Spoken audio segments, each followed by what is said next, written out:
The Wrestling Den is on. Welcome to another episode of the Wrestling Den. I apologize. We had some technical difficulties. We are waiting for some people to show up. I understand that we are currently live right now, so we are just going. I'm your host, as always. I am Macho Man Ricky Savage. Yeah, I like that. Yeah, Macho Man Ricky Savage opening up the Wrestling Den. Yeah. We're live on Rhode Island Broadcasting, YouTube, and Sports Unfolded every Thursday, usually at 7 p.m. But tonight we're going to be at 7:16 p.m. Sorry about that. You can follow us on Facebook and Twitter at Sports Unfolded, and you can now follow us on our new webpage at The Wrestling Den. That's right. We are The Wrestling Den Podcast. We are a page on Facebook. Go follow us. Please go share us to your uncle, your dad, whoever your relatives are. When you meet them at the holiday for dinner and they're at the dinner table and they're putting your relative through it, share that link. Let them follow us. Have them watch. All right? You can also follow us on Anchor, Spotify, and Google Podcasts if you prefer to hear my voice. I know the mug right here is just saying, hey, go listen to me instead. Trust me, I understand. Please go do that as well. All right? So without further ado, ladies and gentlemen, children of all ages, welcome to the Wrestling Den. We are your premier source of all things wrestling, past, present, and hopefully future. And I say that because last week we talked about Hell in a Cell, and now I understand that Raw has passed, Hell in a Cell has passed, Father's Day has passed. Well, I did everybody else a favor here. I decided to watch Hell in a Cell. Yeah, I know. These guys are supposed to convince me to watch it, but I felt like I owed you guys, so I sat through Hell in a Cell. And let me tell you, you want to know how I feel right now? Coming into this podcast, I knew right away I couldn't wait to talk about Hell in a Cell. I couldn't wait to get into it. I couldn't wait for Kenny to tell me what he thought about it, and I couldn't wait for Nick to tell me what he thought of the highlights of it. And how I feel, I don't know if you want to know how I feel. They didn't get me to watch. I got me to watch. You guys got me to watch. They didn't get me to watch. This is why I am the champ. Because the champ is here. Right now, the champ is the only one here right now. So this is why I am your champ week to week, okay? Because I told you last week, I tried talking Hell in a Cell. We really didn't get much out of it, and I wasn't really convinced. But what convinced me was I knew that we had to talk about it. One way or another, whether I watched it or not, we were going to have to talk about Hell in a Cell. So it's a good thing I did, because if I didn't, we'd have nobody talk about it, and then we wouldn't have a wrestling show. So the champ, Macho Man Ricky Savage. Yeah, man, I like that, Eric. I like that. Macho Man Ricky Savage watched Hell in a Cell. Yeah. And let me tell you, the first match was incredibly boring. Yeah, it was. It was Bianca Belair versus Bayley for the SmackDown Women's Championship. Now, I will say, they kicked off the show the best way they could by being in the Hell in a Cell. I was really surprised by that. They went in there. They wrestled for like 16 god-awful minutes. Kenny, the man, has arrived on time. Oh. And he's in his car. Ladies and gentlemen, he is driving right now all the way to New York City. All right? He's driving right now to Madison Square Garden. So he could tell us how he felt about Hell in a Cell. Now, did you watch all the matches, Kenny? Yes. Oh, God bless your soul, man. Yeah. God bless your soul. Terrible. I watched 3/4 of Hell in a Cell, I would say, because I skipped through the last two. But what I was about to talk about Bianca Belair versus Bayley for the SmackDown Women's Championship in the Hell in a Cell. I will say this right now, like I said, to kick off the show, they did it right by being in the Hell in a Cell. Did they do anything interesting in the Hell in a Cell, Kenny? No, not at all. I hope on your way to New York City, like Eric said, you're on your way to WWE headquarters, so you're going to be stopping in Stamford, right? And you're going to be telling them to cancel this pay-per-view completely. Oh, yeah. Okay, good. All right. Oh, yeah, most definitely. Good. Yeah, see, this is how I feel. I saw two things at Hell in a Cell that made me not want to watch at all, and not want to watch, I believe, SmackDown at all. And you know what those two things are? You can take a guess if you want. I'm ready. I'm ready for you. I want you to take a couple guesses, Kenny. I want a couple guesses out of you right now. You tell me what those two things would stop you from wanting to watch SmackDown or Hell in a Cell, besides the wrestlers. Predictable. Actually, you're not wrong there. It was. I will say that main event was very predictable. I mean, the whole pay per view was predictable, but there's like little moments that I will say that despite the lackluster how I feel of a pay per view, there were little moments that happened that kind of like those moments carried the pay per view. Like if you want to talk about having a pay per view, I'm not gonna say they were pay per. There was no pay per view worthy matches that I saw.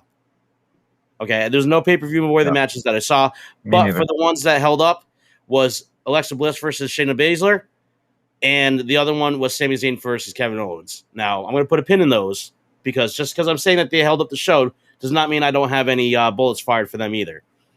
I will say though, Bianca Belair and Bayley, the predictability of that was that I didn't see Bayley winning. Spoiler alert: Bianca Belair retained the title.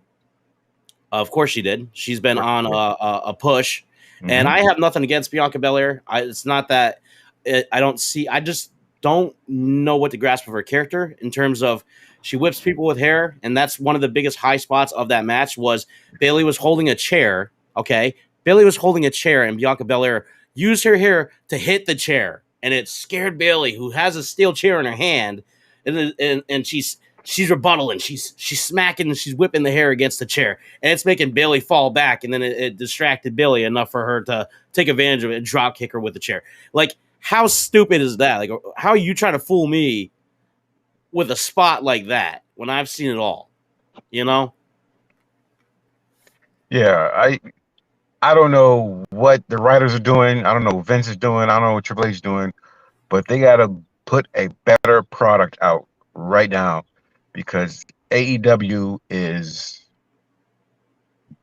starting to be much better than WWE. Do you feel like Hell in a Cell would have been a better pay-per-view had they had NXT Hell in a Cell? Yes. And now why is that? Yeah. What wrestlers do you think would have carried Hell in a Cell to victory? First of all, they needed some kind of spark, some kind of energy. Adam Cole, he could have done it single-handedly. You know what I'm saying? Adam Cole, he's great over there in NXT. You know, I mean, a lot of guys over there in NXT would have brung it. But I don't know if Vince wants to push the old guys or, you know, and the storylines has to happen. You know, I mean, the storylines are so pathetic. You know, I'm gonna turn heel right here. You're gonna turn heel? You can't turn heel. I'm gonna turn heel right here. You can't turn heel. Kenny, I need you to be my face, bro. I might turn heel right here for a minute. We're all gonna turn heel tonight. Yeah, right. It's just pathetic. It's just simply pathetic. Really pathetic. I'm gonna say, I agree that whatever that pay-per-view was definitely like if it's like watching Mike Tyson's fight or like watching Logan Paul versus Mayweather. If you paid for that, which I did, I paid for Peacock, so I paid for it, dude. And let me tell you something, brother. I paid for it, and I'm mad, dude. I'm heated, okay? If you paid Peacock to watch that, don't consider that a free showing. Even if you're paying $4.99 a month, even if you're paying $9.99 a month, it does not matter. That pay-per-view was not worth a single dime. Not a single dime. Not a single dime. That should have been released as one of the last things on the network to say, here you go. Here's your last freebie, dude. We're out. Because Yep, should have been a free. Right, exactly. Should have been a freebie, Rick. Yep, it should have been a freebie. And you know what? They probably should give people $4.99 for the first month of Peacock for having to sit there and watch that pay-per-view. Mm-hmm. Yep. I want my money, and I want it now, dude. Just like J.G. Wentworth. I want my money, and I want it now. So let me tell you. All right. We're gonna get into the thing that really, this is what made me want to turn off the pay-per-view, Kenny. And this was just unbearable. And every match that had it made it more unbearable. I had to mute my TV, okay? Pat McAfee and Michael Cole need to stay the hell off of an announcer booth. I don't care who the hell Matt McAfee is. I don't know who the guy is. Pat, Pat McAfee, Matt McAfee, I don't care who his name is. This guy sucks ass. And I'm going to say that right now. It's my show. I'm dropping that, and I'm going to put a quarter in the jar because it's worth it right now. I could not stand 2 seconds of Pat McAfee saying, that's what Shayna said, and that's what she's saying, and that's what he's saying, and that's what he's saying, trying to act like he knows what these wrestlers are thinking. What I'm thinking right now is he needs to shut up. All right? I could not stand, yes, stick to punting and not Adam Cole's head off, stick to punting and stick out of the WWE because I could not stand listening to his voice. And everything that he was saying on commentary, he is horrible. He doesn't belong anywhere near a wrestling ring whatsoever. And Michael Cole, I hate to say this because Michael Cole's no freaking better.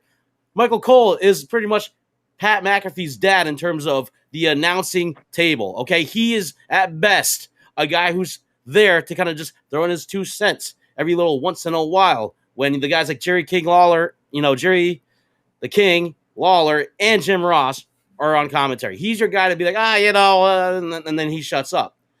These two guys doing all the SmackDown matches, horrible. I could not listen to him. When I was talking to Nick on the phone, I had to mute the TV, and I'm glad that he called me at the time because I swear to God, if I had to listen to Pat McAfee say, that's what Shayna Baszler's thinking, that's what Shayna Baszler's saying, one more time, I was going to put a bullet in my head. All right? I have my gripes. I saw Jerry the King Lawler. I saw JBL, both there, both ready and present, up at some other booth, talking for 2 seconds.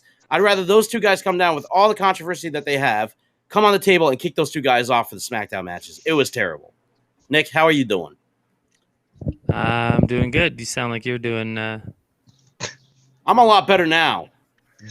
But you got to vent to Dr. Kenny there, and now he's your new psychologist when it comes to Pat McAfee, or what? He turned heel. You haven't seen heel yet. We still got other matches, man. He's still a tweener, obviously. That pay-per-view is going to make me turn heel. So, Kenny, I'm going to throw this out there since I said Pat McAfee. This guy's getting clout off me saying his name so many times. The one thing that he said the most that night was that Bianca Belair, he said Bayley threw Bianca Belair off the cell. He said she threw her off the cell. You know what she did? She ran at her, did this weird-looking rolling senton on the ground inside the cage, and threw her against the cage wall. Now, it was an okay spot, and it was like, oh, wow, okay, that was kind of okay, cool. She did not get thrown off a Hell in a Cell. No. Pat McAfee needs to be thrown off a Hell in a Cell and through that announcer table. Go ahead, boys. I open this up with some heat. Why can't they bring back Corey Graves, huh? You know what? He was there. He was there. So the Raw commentary team was Corey Graves and those other guys, Brian Saxton and somebody else. And you know what? I don't even like Corey Graves. But I would have preferred Corey Graves over either one of those two knuckleheads. I would have preferred him 10 times over. And I say this, emphasize, I hate Corey Graves. But I would have taken him 9 times out of 10 with Byron Saxton, mind you. Those two jokers. I would have taken those two knuckleheads over Mike. Actually, if you give Michael Cole one of those two guys, he's decent enough to at least commentate and not be as annoying as McAfee was. I hate Michael Cole's commentary. I hate the way that he does it. But honestly, over Mamma Mia on NXT, Michael Cole can at least commentate the wrestling aspect of it. Not the greatest, but he can at least get through it. And it's not something that you're sitting there and you're hearing getting drilled into your head. But because of him and because of Pat McAfee as a group, and the title's off, dude. The title's up on the air because I hope he comes at me because I'm going to punt him in his mouth so he can't talk anymore. Go ahead. I got a minute. I got a minute to breathe. Kenny, take over. Nick, take over. I got to think about this one. You're Nick. Will you calm him down, please? He needs to calm down. Will you calm him down, Nick? Sometimes the best thing you can do is give him some space and his frustrations. So, and I broke my headset too, so that's just on top of things. Very nice. Just now? Yeah, I went to turn around to put up my nice new green screen over there, and I ripped out the jack, and it was in the computer I had. This is actually. So you're wearing a different headset. Yep. Yours has blue pads with black plastic. Mine has black pads with blue plastic. Well, that's cute. We're a tag team now. We're tag team now. This is a tag team too. Kenny, what are you gonna do, man? You got me on. This is a handicap match. Now, if you guys want to see me turn heel, the Ice Cream Man has been my nemesis for how long, Rick? 15 years? 15 years. Yeah, so. Wait, is he by you right now, or is he by you, Kenny? You got the Ice Cream Man over there, I think it's Kenny who's got the Ice Cream Man. Yeah, right in front of me. Can you please do me a favor? Can you please go order ice cream live? I will pay you back. I'll pay you back. I'll pay you back the $2. You go drive up on him. I know you're in your car. Just honk your horn and drive up on him. Be like, I want that strawberry eclair bar. What are you talking about? Ninja Turtles all the way, dude. Come on. Get the SpongeBob with with the gummy eyes, the messed eyes. Yeah, Sonic the Hedgehog. Exactly. So, Rick, I take it you didn't enjoy the pay-per-view? Kenny, how do you feel about the pay-per-view? It sucked. Terrible. How do you feel about I talked about Bianca Belair. I stole your sunshine on that one, Super Mario Sunshine. I stole your Super Mario Sunshine on Bianca Belair and Bayley. So Bianca Belair wins. Oh, by the way, Bayley tied her hair to a chair. She tied it to a rope, and then Bianca Belair tied her hair to Bayley's arm, and basically just that was it. And then she won. So she left. Blah blah blah. Go ahead, Kenny. What was the next match that was on the card? You know what? I can't even remember. That's how bad it was. Let me try to refresh my brain. I think it was a Raw match because I think we had a different commentary team. No, I'm pretty sure those two ass clowns commentated at least two or three matches before they got him off of there. It wasn't. I don't think it was Kevin Owens. Was it Kevin Owens and Sammy? No, it was Cesaro versus Seth Rollins. That's what it was. Cesaro versus Seth Rollins. Go ahead. Because this was the match that you were talking about that you were, I wouldn't say most hyped about, but this was one of the matches that got you like, oh, this is going to be a good match. So I thought it was exciting. I thought it was going to be exciting. It's going to be, a lot of drama. No. What happened? Oh, did we? No.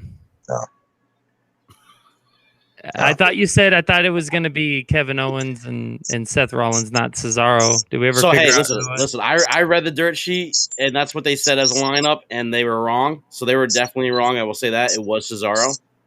Okay. I don't know how he got brought up into the mix. Who was writing these matches down? But yeah, I really don't know. So you're saying something that was in the dirt sheets was wrong? Wow, that's a shocker. That's strange. It is strange. I think I fixed no, that wasn't me. All I know is that Seth Rollins had his glove and Cesaro got a hold of it, wrapped it up in a ball, and he kicked it. And this is the thing about, again, Pat McAfee is the common denominator why this pay-per-view sucks so bad. This guy's he goes out of his way to make a stretch and talk about like the Euro and like how like Swiss won, and he's like, oh, he kicked it off just like in the Euro, and oh, by the way, congratulations to the Swiss. And like this guy forced everything that he talked about, forced everything into there, and he's like, this is the most entertaining move I've ever seen. You know what movie that he was talking about when that happened? Seth Rollins has done the Black Magic how many times now? That move has been in his arsenal. I mean, it's not like his curb stomp that he does. It doesn't put people away, but it used to be his move, is his go-to move before he decided to do the curb stomp. One of them.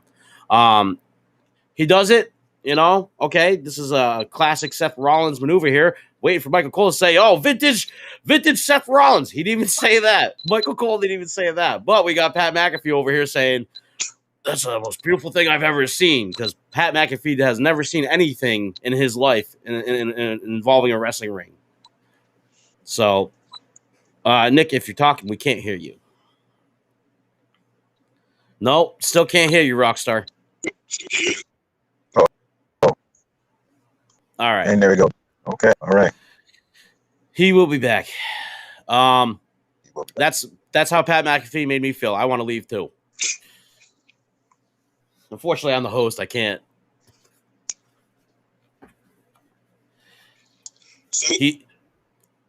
technical difficulties. Go ahead, Kenny.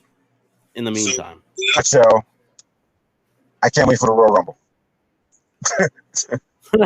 yeah. So we could get a surprise from like Stone Cold Steve Austin, ruining that moment. You know, having him come out, or having like Shawn Michaels convincing him somehow to lace up a pair of boots again. Guys that, you know, again, Stone Cold smart, not being in wrestling, but you know, Royal Rumble.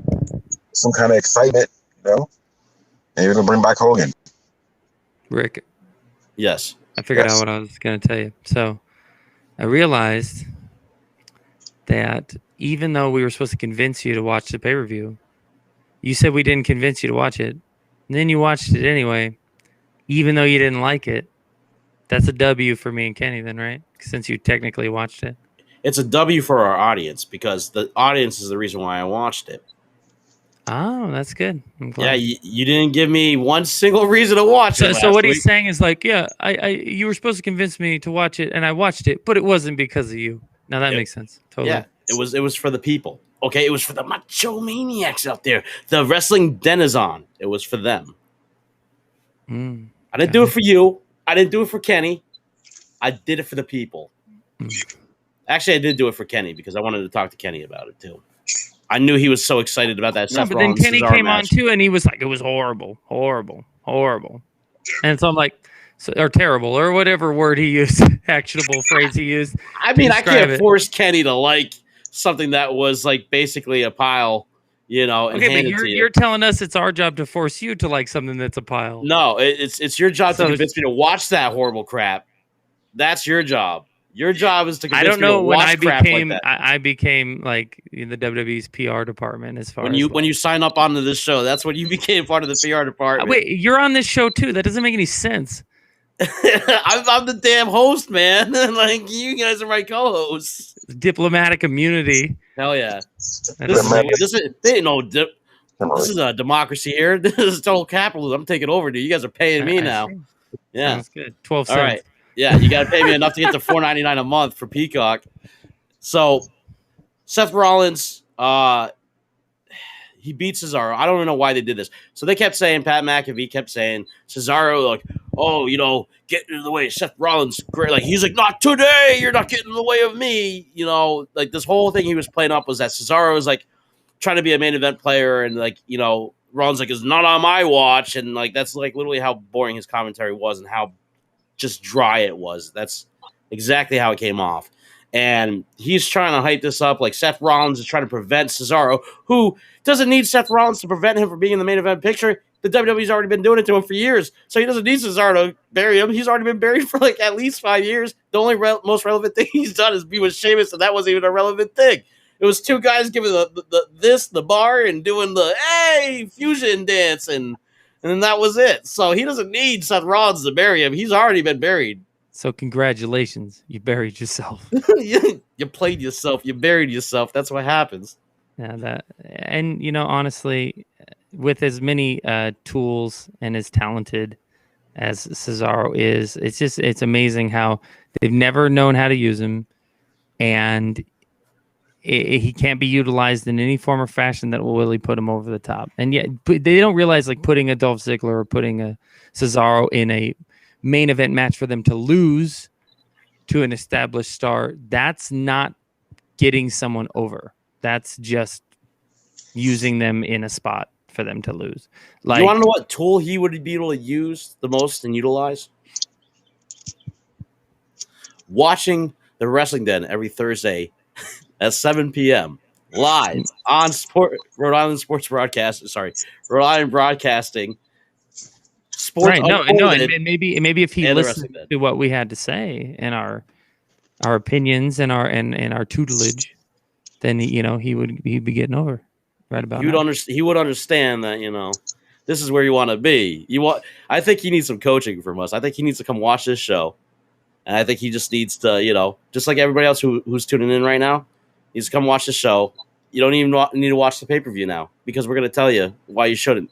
That's the new thing now. That's the new trend. We're all becoming heels now. No, hindsight's always 20/20, Rick. We can't tell them to not watch the pay-per-view after they probably already watched the pay-per-view. Don't watch the pay-per-view again. Yeah, don't watch it again after you've already watched it. After there's already no replay value in it. Like, Right.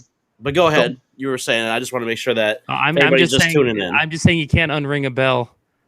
And if they already watched Hell in the Cell, it's over for them. My condolences. And in all honesty, like I said to you a little bit earlier today, I just think that the concept, when you oversaturate something like the Hell in the Cell match, what you're doing is a disservice to the match and the contestants in the match. Because what's happening here is like, okay, I saw this last year, and I saw this the year before, and I saw this the year before. Like, how many Hell in the Cell matches has Seth Rollins been in? Okay, where before, when Undertaker and Shawn Michaels stepped into the Hell in the Cell, is because DX's involvement in the feud between Shawn Michaels and the Undertaker as an entity, being the Phenom, dragging Shawn Michaels to hell, taking him to Hell in the Cell. It all made sense because it was proper build for a proper match type. DX was kept out of the cage. It was just Taker and Shawn in the cage, and you saw that.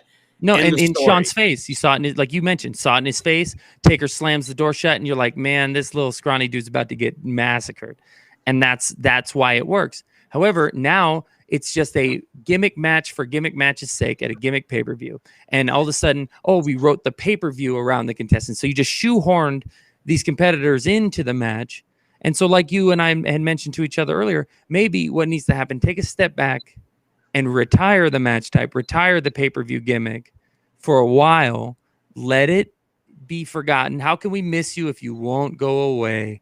And now I'm talking to the Hell in the Cell right now. How can I miss you? Backlash was gone. Backlash was gone, and nobody missed it. And then they just decided to shove it back in there. And then we had this WrestleMania Backlash thing or whatever. It's like that felt like a forced pay-per-view that got brought back for no reason. Because they made it it's like they had to keep it simple, stupid. They had to treat their audience like they're the dumbest people in the world. Oh, it's WrestleMania Backlash. Like, we didn't understand what Backlash meant when it was the pay-per-view after WrestleMania for 20 years or whatever. Like, don't talk to me like I'm stupid.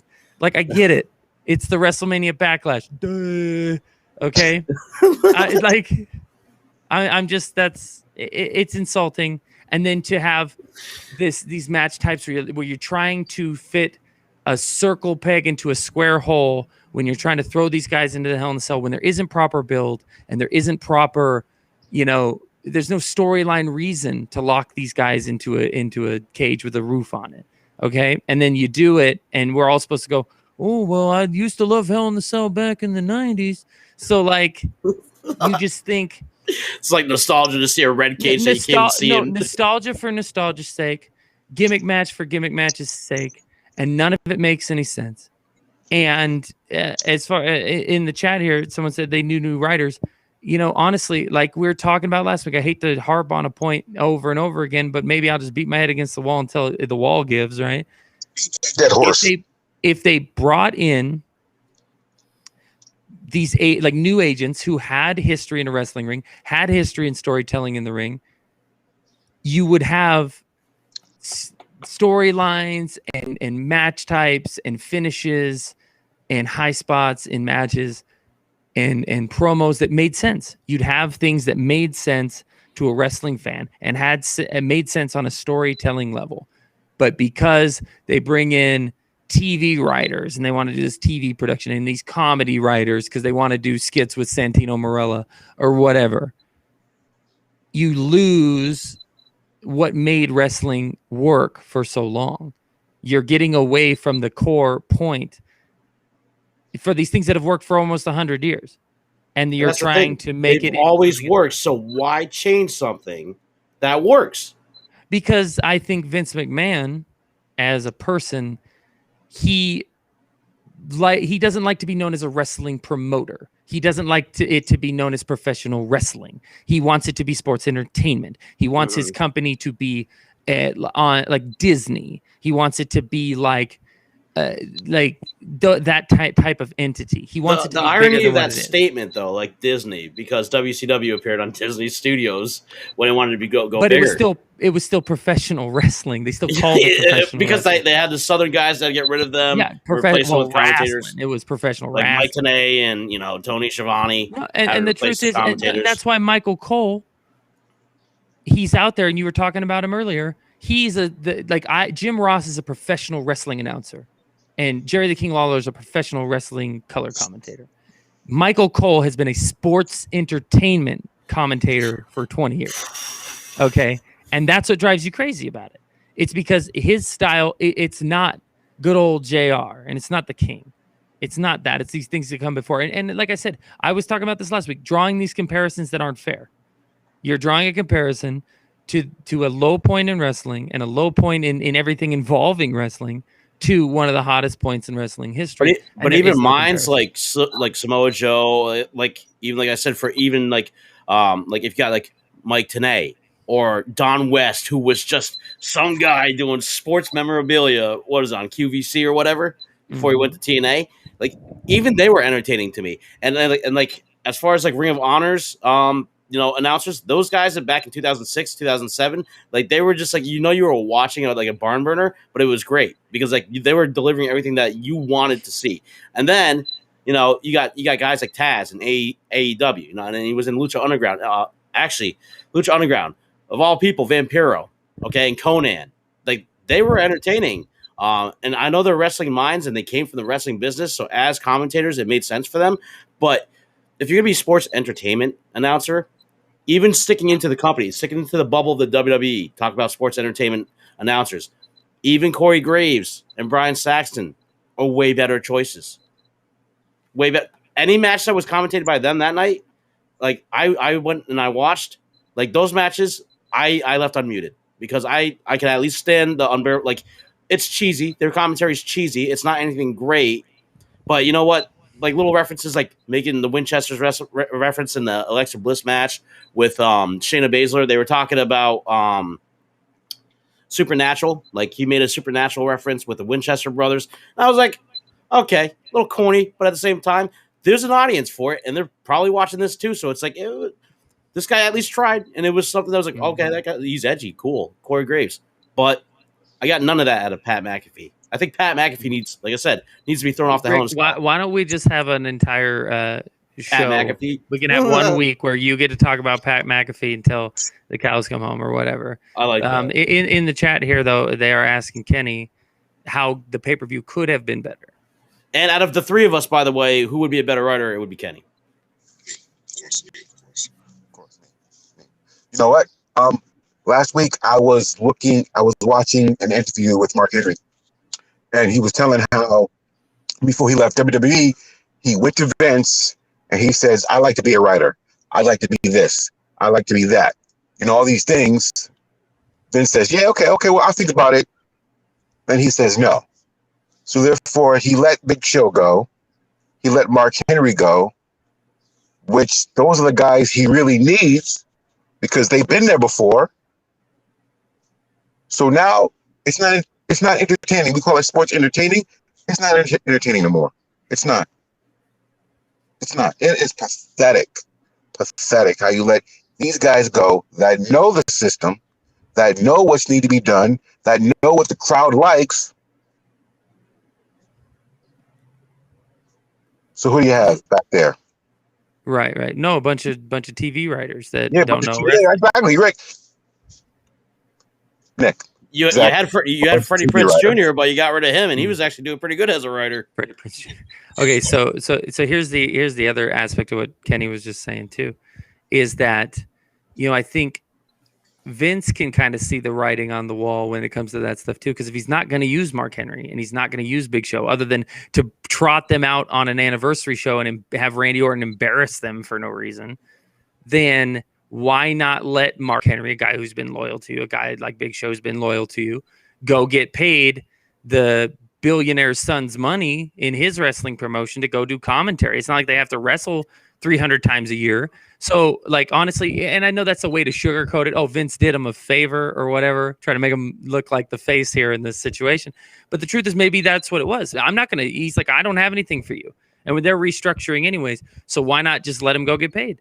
And honestly, if once it comes to like a Hall of Fame merchandising deal and all that, Vince hangs his head on that all the time, where he's like, oh, we'll come back for this, and we'll do a couple of things. We'll have the fan access thing at WrestleMania, and we'll do the Hall of Fame, and you'll get all this money. And then they bring him back for that, and around and around it goes. Like, instead of just giving them something consistent that they can work with.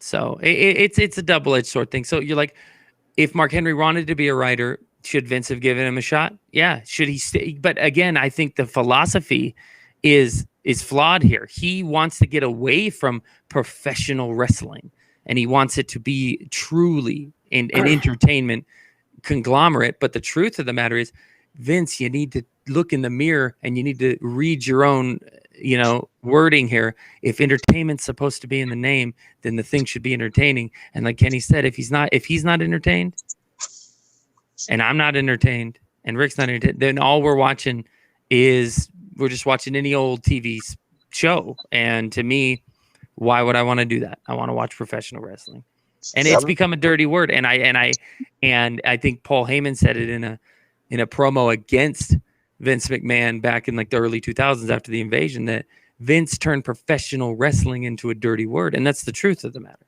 Mm-hmm. And now we want professional wrestling, or at least an element of professional wrestling, right? I mean, in our entertainment. To talk about what was said in chat, it's always been a soap opera, but at least it was an entertaining one at one point in time. It's always been, men's drama, and rightfully so. Action, drama, comedy. You were getting it all. Rom-com, dude. It had romance, and it's like the storylines were entertaining because from little to big on the card, it didn't matter who you are. The entertaining process, that's why characters like Scotty 2 Hotty get remembered, because it wasn't like they were great wrestlers, but it's because what they delivered for what was given to them, they handled it and served it back on a silver platter. So, and that's not to, I'm not saying credit or discredit Scotty 2 Hotty. I'm just bringing him up as a prime example, or Hurricane, because these are guys that were never going to be WWE champion. We're never going to be the face of the company, but knew their role, just like The Rock. Know your role and shut your mouth. And they did it, and they brought it. They were entertaining to watch. And you don't have as many. It's not like that anymore, where your two headlining guys are bringing the A game for everybody. Like, I think this is one of the things I saw. It was like, in the time that Shawn Michaels wrestled The Undertaker in the Hell in a Cell, like, everybody was on this thing because of the ratings war. This is the thing. The ratings really helped WWF, and I'm going to say WWF. It helped WWF come back in the ratings war against WCW, because everybody was bringing their A game to try to increase the ratings and try to, and then that's the thing. When Shawn Michaels and Undertaker would deliver, or Mick Foley and Undertaker would deliver, like Stone Cold Steve Austin and The Rock, it brought everybody to want to be and bring their best to the table. And that's what they did. Everybody brought their best to the table, and it was a one-upmanship, and it was a good competitive thing for the WWF and the WCW. I think it just kind of all culminated and worked out perfectly. And you can't replicate that. You can't force a ratings war against AEW when there are people already doing it on Twitch or Twitter, Twitch, whatever. It doesn't matter. Twitter, I see comments all the time. Every single week, every single Wednesday, there's one guy posting. Was it Dave Meltzer's posting it, or somebody's posting? Here's how many people are watching AEW versus NXT. It's like they're just beating a dead horse. Like, yeah, we know more people are watching AEW, but does that make the product that much superior? No, because even AEW I find boring. I find AEW boring, and that's me. Wrestlers did used to be household names. No, and the most advertising or most spotlight that anybody got as far as a wrestler in the last little bit is that people had seen Chris Jericho on AEW after like a basketball game, and everyone was tweeting about him and how out of shape he looked and how bad the product was. Like, what's Chris Jericho, a guy I know, doing on this show with these kids on skateboards and stuff? Like, it was weird. Yeah. Can they say that Chris Jericho was Hulk Hogan when he went to WCW? Because he was looking like even Hogan. No, because Hogan was stale though. Hogan was stale. That's why Vince had let him go at that point. And when he signed with WCW, he was already old news. And then people started tuning in because Hulkster was there, and then Macho Man Randy Savage was on commentary and hated it. So then he got signed 2 weeks later to WCW. After telling Vince that he wanted to come off the commentary and wrestle. And Vince is like, oh, no, I like you on commentary, blah, blah. So then all of a sudden he turns around and he signs for WCW. Well, AEW, you got your John Moxley and your Chris Jericho and your Kenny Omega. Those three guys were pretty much – I'm seeing the role between John Moxley and Chris Jericho from being WWE guys going to AEW. I felt like – but the only thing is I feel like they were more entertaining than obviously Hogan was when he came in, because he was stale at that point. No, you say he was stale. Here's the thing. You say he was stale, but he's headlining pay-per-views. They were making money. and building stuff up. And no, it didn't get as hot as it did until the NWO angle. But without Hogan, whether it's the red, It wouldn't be as red and big as it yellow, was or without it's- Hogan. That Yeah. no doubt about it. No, and Hulk coming Hogan, into WCW is even what changed it. I'd take stale Hulk Hogan over the hottest version of John Moxley any day. I would take stale Hulk Hogan over freaking Pat McAfee any fucking day. Yeah, exactly. I'm saying that this is another swear jar, and I'm taking it, dude. I'm taking it. If you're listening right now and you're under 14, I apologize. Please turn off the show, because this is not the one you want to watch, because Pat McAfee is I'm done. I'm so done right now. But if there's one match that you want to say that was worthy of the pay-per-view, Hell in a Cell match, what was the best match, Kenny? What was the best match of Hell in a Cell? Probably the more Roman. What was it? Probably the one with Ring. And it wasn't even on the pay-per-view. Wasn't even on the pay-per-view. It was on Friday Night SmackDown before. They had moved it to the Friday Night SmackDown. And that was the match I was going to say was the best match of Hell in a Cell. Was the one that wasn't even there. Exactly. Do you know how many matches were in the cell? That, not including Friday Night SmackDown. Don't include that. How many matches were featured on the pay-per-view that were in the cell? Two. Not even. Two. The first match and the last match. Should have been 0, though. That's the thing. If Have they're been just called gonna, Hell in a like I Cell. said, if they're just gonna push these guys into a cell and say fight it out, then without any proper build, then it might as well have been 0. Just have a pay-per-view. They should just have a whole new pay-per-view called Backlash. The backlash of the backlash of the backlash of the backlash. Backlash. Do I get a disqualification? Do I get to retain this title already via disqualification? Can we just write that up? Because of my swears is what's costing me to get these wins. I don't care if they're disqualifications, they're dubs for me. No matter what, I stay champ. Can we just all agree that I'm going to stay champ this week? Well, what we should do is talk to the GM and say that if Rick swears next week, then it's DQ. And then it's only my opinions and Kenny's opinions, and whoever's got the best opinions wins the belt. I mean, I think honestly, that's what we everybody's bringing it their A game this week, so that's a good sign. We might have to strip you, Rick. We might have to strip you, Rick, from your title. As much as you love to strip me, Kenny, it ain't happening. Okay, it ain't happening. These clothes are staying on, buddy. All right? The champ is remaining. Now, okay, if Macho Man could come from the grave himself and get on commentary, I would take him too over Pat McAfee. Roids and all. I don't care. If he could come from the grave, dude, and rise up 6 feet, dude, and take Pat McAfee with him, bring him back down to Hell in a Cell, I'd be okay with him commentating the rest of the night. And in all honesty, we did a Hell in the Cell episode. We talked about it.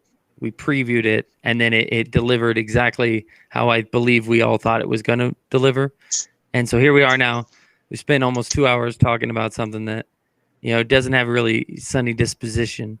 And so perhaps next week we could roll it back, maybe talk about a classic pay-per-view. Maybe we could get into something that, we can all fondly remember, and something that'll go into the vault instead of something that'll go into the swear jar. That would go exactly. And I'll tell you what, right now, I mean, I don't know how I personally feel with this pay-per-view. If you want to know what other lackluster matches have happened, it was Kevin Owens versus Sami Zayn and some guy that was doing a Nigerian version of Umaga's thumb finisher. That's stupid. Hit Kevin Owens on Friday Night SmackDown in the twice in the throat with a thumb, dude. And Kevin Owens was it at least taped? Taped thumb? No, it was not a taped thumb. That This doesn't guy was make any wearing some like Salvation Army uniform that he found for $5.99 and purchased it. Unlike the bellhop uniforms that we did not purchase and should have, this guy went and purchased a suit at Salvation Army, put it on, and said he's some Nigerian prince that's going to spam your emails, and just jammed his thumb right into freaking Kevin Owens' throat. And Kevin Owens was selling it like it was the worst thing that ever happened to a guy, because he was pretty much coughing the whole night and telling us that he needed an exam. And, if anybody enjoyed that pay-per-view, I think you would need a head exam after watching it, because it was not in a bit least bit entertaining. I couldn't wait to turn it off and get through it, but Well, I sat through every minute except for the last two matches. Rick, I sat through every minute except for the last two matches. That Mhm. quote that. Okay, so I want to point out that one, that's not sitting through every minute, and then two, that I think everyone, wrestling fans the world over, are aware that wrestling isn't something you should hang your hat on all the time, especially today's product, like the current product. That's why they want to turn to alternatives like AEW. They want to just see something different than the status quo. And to me, an alternative WWE as opposed to an alternative to WWE, there's a different concept here, and I've heard this point be made before, is that you want to be an alternative to WWE. You want to be something people can watch that's kind of a counter culture to this kind of watered down, generic cookie cutter product that the WWE's parading out here. However, with AEW, sometimes when you tune in, there being an alternative WWE, not an alternative to. All of a sudden, it's like WWE with less production value. It's History repeats itself. Stuff.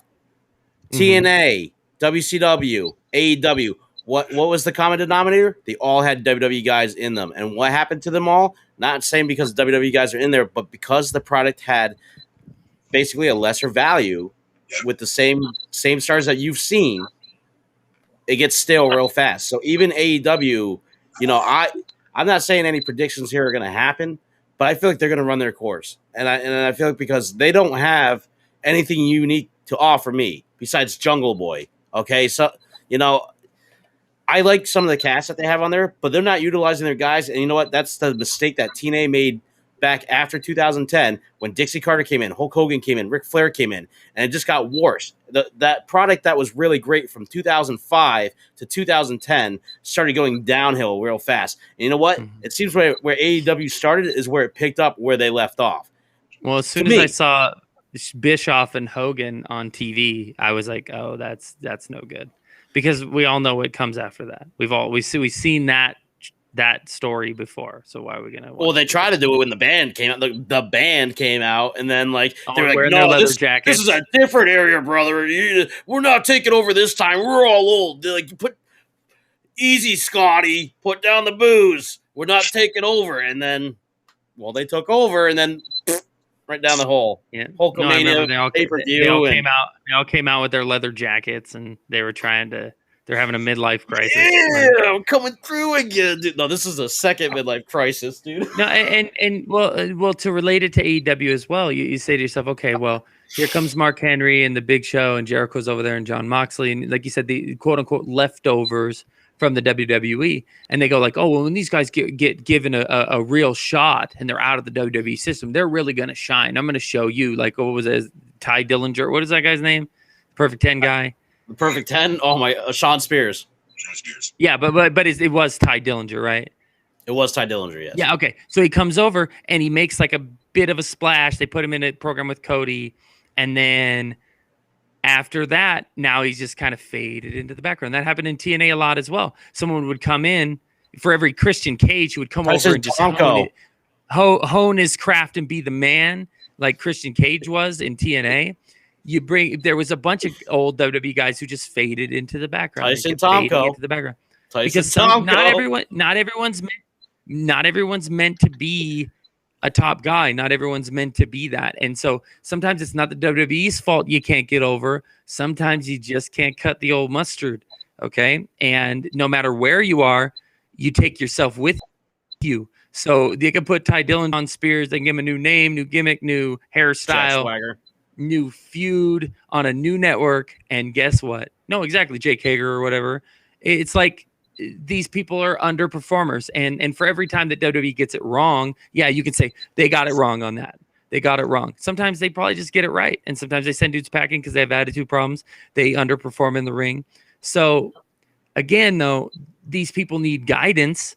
If they are underperforming, if they have like a good gimmick and have a good physique and have a good mind for wrestling, they need guidance from these guys who have been there and done that. So instead of putting Mark Henry on commentary, instead of putting Big Show on commentary, why don't you get them in the back as agents and talk to some of these guys and tell them how to be those guys?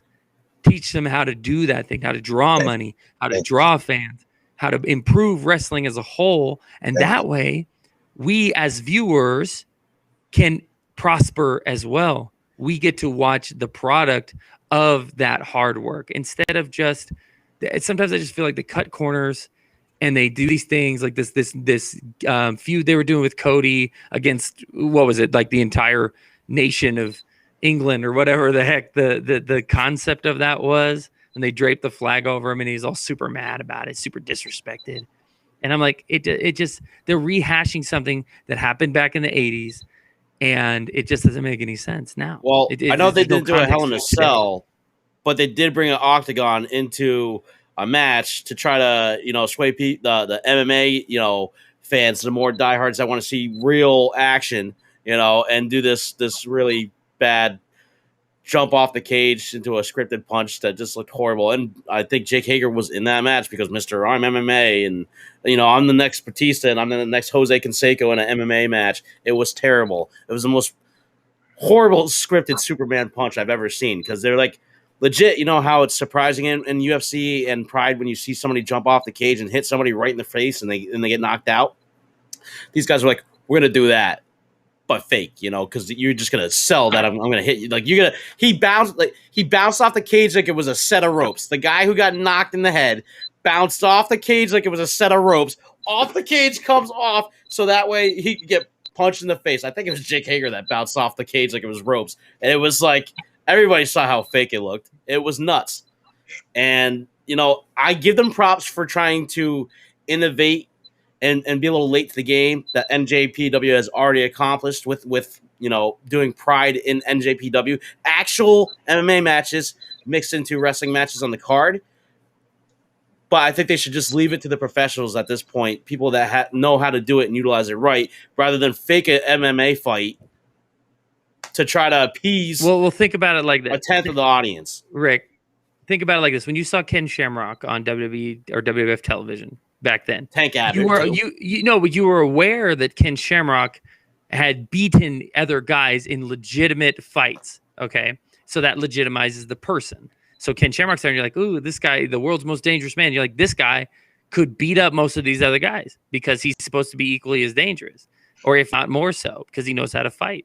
So that legitimizes him, and he looks like he knows how to fight. Now, that talking, that's something else. But honestly, I just genuinely believe if you're going to have someone be the face of the MMA aspect of your product, then that guy needs to be believable. And like you said, Jack Swagger, Jake Hager, whatever, I don't believe in him as a legitimate fighter. Yeah, he was an amateur wrestler, and yeah, he did some MMA, but was he like Brock Lesnar? Is he legitimized like that? Like when Brock Lesnar came in to the WWE again to face John Cena at that Extreme Rules pay-per-view, you were like, gosh, this guy's been out of wrestling for a while, and I watched him legitimately beat people up in the UFC, so he's going to beat John Cena up. That's your brain. I think the Green Ranger, Jason David Frank, has more legitimacy in the MMA business than Jake Hager. The Green Ranger, mind you, who challenged CM Punk.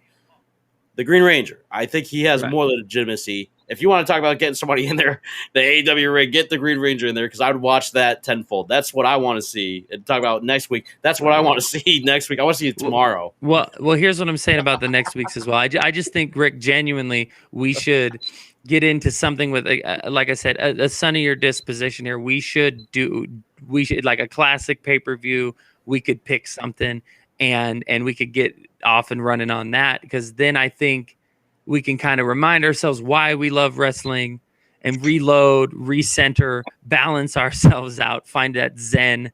Okay, what should we watch then, or what should we talk about in terms of? Well, I don't know if you want to go Golden Age or Attitude Era or anything. Throw a name. Like SummerSlam 91. Oh, okay. All right. Okay. And then SummerSlam 91, that's your match made in heaven. That's the marriage of Macho Man and Elizabeth. So there's that for Rick. And then you got your match made in hell, which is Warrior and Hogan versus Sergeant Slaughter, and I think the other two guys.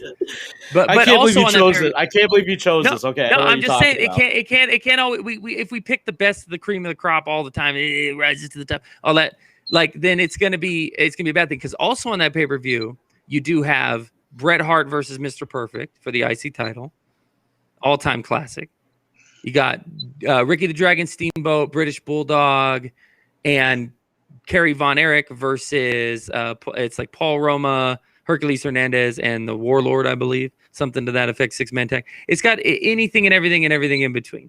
And so what I'm saying to you, it might be a good place to kind of revisit something that's not necessarily a WrestleMania 3. Okay, it's not a Royal Rumble 2000, but it's still better than Hell in a Cell. Well, no, then we could talk about good things and bad things, good things and bad things of that pay-per-view, things we like, things we don't like, and things you could keep, things you could throw away that might help today's product, and we could relate it to that if you wanted to as well. I'm just saying we got to understand how wrestling should move forward and how it should recover. We need to understand how wrestling works and how it doesn't work. And to me, that might be a good place to start, right at the beginning of the 90s. Kenny? Yep. What do you want to see the next couple of weeks? Something different, something new. Let's what Nick's talking about pretty much. We need to see something old to see something new. Let's call up The Rock and say, hey, let's get this storyline together. You said The Rock? I don't know if The Rock could save it. No, that's what they're building towards anyways. It's going to be The Rock and Roman eventually because who's actually at the head of the table? Is it The Rock or is it Roman Reigns? Roman, because he said, Rock, Austin doesn't matter. He said, I'm the head of the table, and he challenged basically both of them. Well, only one of them's gonna answer the bell because Austin ain't coming out of retirement. So, and The Rock's looking jacked every time I see him. So he's too busy filming Young Rock as a fake future president for us, which might actually become reality. We'll see. Well, to go on to Kenny's point here, wanting to see something new. I want to see something new too, and I think the wrestling community wants to see something new. It's just every time they trot out something new, it's some configuration of something old, and it's a watered down version of something we already saw. So it's not actually new; it's just a retread. And I think we're all tired of rehashing the past because all it ever does is bring up memories to us of things that were good, and now this kind of I don't want to use the word bastardized version of something we once knew and once loved. Well, what about me? What about Parkman? I mean, Raven. What about me? What do you want to see? What do I want to see? What I don't want to see is I don't want to see Pat McAfee ever again behind a wrestling announcing table. You know what? No. The glasses are coming off. The belt, the hat, it's all coming off. I'm done with the gimmicks. I'm done with the childhood crap. We're taking it off. All right? You know what? Hey, for Miss Blaze herself, you're going to like this one. See this? It's a trash can. I'm going to tell you right now what I don't want to see. I don't want to ever watch a SmackDown. I don't ever want to watch a pay-per-view that has Pat McAfee sitting behind an announcing table ever again. And if anybody, and I mean anybody in here, forces me to do that, you're about to meet your maker. All right? Because I'm not representing the wrestling den right now. I'm not representing that. I'm not representing you guys. I'm representing me and me only when I say this.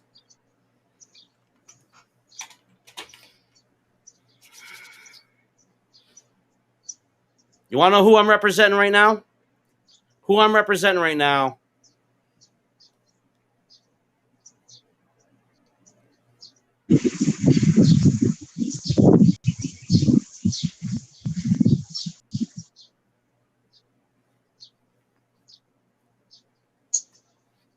Oh, it's the heel turn. This is it. This is it. Oh, the madness. Oh, yeah. Macho Man Ricky Savage is not playing around no more. Macho Man Ricky Savage is not going to watch Pat McAfee cost me my new NWO title, baby. That's right. Right here. Champ. The champ is here. I already know I won. But if Pat McAfee ever, and I mean ever, makes me swear on my own stream again, I swear to God, I will watch next week's Raw. It's going to be a bigger challenge if you can get me to watch SmackDown ever. If you can get me watch SmackDown, I'll give you this title. I guess we'll have to see where this heel turn goes over the next couple weeks. Then Yes. I'm gonna go Pat McAfee's house. That's where I'm gonna go. We put Pat McAfee on notice now, so let him know, Rick, where to find us next week. If you want to tune in, if you want to watch us, and you want to see what happens with the new and improved Macho Mania, Ricky Savage, Kenny the Man, and Nick the Brick. I don't know what you want to call yourself, Nick. Saint Nick. Right now, you're the one representing the face. Saint Nick, if you will. You can come tune in every Thursday, 7 p.m. Rhode Island Broadcasting, at Sports Unfolded, at The Wrestling Den. You can come follow, share, and like us. Follow us on Anchor. Follow us on Spotify. Follow us on Google Podcasts. And make sure, as The Wrestling Den is on, that you tune in. Because if you thought tonight's antics were exciting, just wait till next week when we go back and we reveal and watch and talk about SummerSlam 91. We appreciate you guys tuning in.